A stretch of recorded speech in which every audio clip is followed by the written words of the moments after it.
Drama serial انتخاب کی اگلی قسط میں ہم دیکھیں گے کہ ایان مسکان کے لیے پہلی دفعہ دل سے گجرے لے کر آتا ہے۔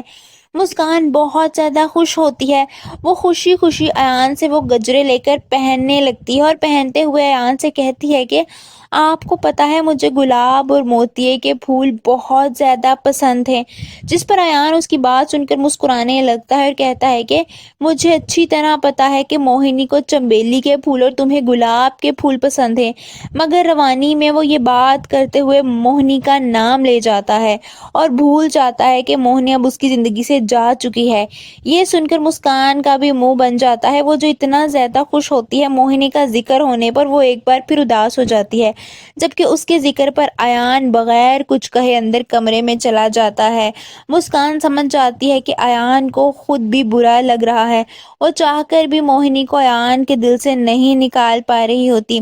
دوسری طرف ہم دیکھیں گے کہ زارون کے والد اس کے فلیٹ میں آتے ہیں جہاں اس نے موہنی کو رکھا ہوتا ہے۔ وہ زارون سے کہتے ہیں کہ موہنی کو چھوڑ دو، جس پر زارون اپنے والد سے کہتا ہے کہ موہنی کو میں کسی صورت اکیلا نہیں چھوڑوں گا۔ اس کے والد اسے صاف صاف دھمکی دیتے ہوئے کہتے ہیں کہ میں تم سے تمہارے سارے کریڈٹ کارڈز چھین لوں گا، پیسے کے محتاج ہو جاؤ گے تم، پھر دیکھتا ہوں تمہاری بیوی کیسے تمہارا ساتھ دیتی ہے۔ یہ سن کر تو موہنی کو آگ ہی لگ جاتی ہے، کیونکہ وہ زارون کے ساتھ صرف اور صرف پیسے کی وجہ سے ہوتی ہے اور اس کو ڈر ہوتا ہے کہ کہیں زارون کا باپ واقعی میں اس کو جائیداد سے آہ نہ کر دے۔ بس یہی سوچتے ہوئے وہ اپنا ڈرامہ شروع کر دیتی ہے اور فوراً سے زارون کے باپ کے پاؤں پکڑ کر رونے لگتی ہے اور روتے ہوئے کہتی ہے کہ میں آپ سے معافی مانگتی ہوں، مجھے زارون نے چھوڑ دیا تو میرے پاس دوسرا کوئی راستہ نہیں ہے، میں واپس اپنے گھر نہیں جا سکتی، پلیز مجھے یہاں سے نہ نکالے، مجھے یہیں پر رہنے دیں۔ وہ ہاتھ جوڑنے لگتی ہے، اسے یہی ڈر ہوتا ہے کہ کہیں زارون اس کو نکال نہ دے اور کہیں وہ پیسوں سے بھی ہاتھ نہ دھو بیٹھے۔